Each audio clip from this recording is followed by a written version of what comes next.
Shosti!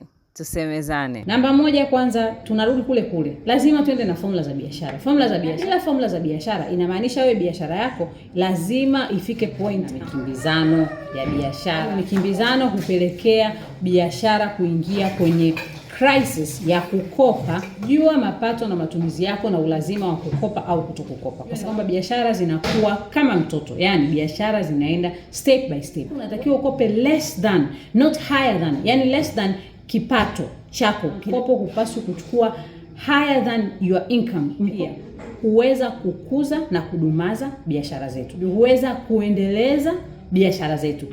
Ina faida na hasara. Faida ni pale ambapo wewe mfanyabiashara unaijua biashara yako. Hasara ni pale ambapo wewe mfanyabiashara huijui biashara yako, in and out, utapata hasara. Udumavu wa biashara ni pale ambapo biashara yako iko vile vile miaka nenda miaka rudi.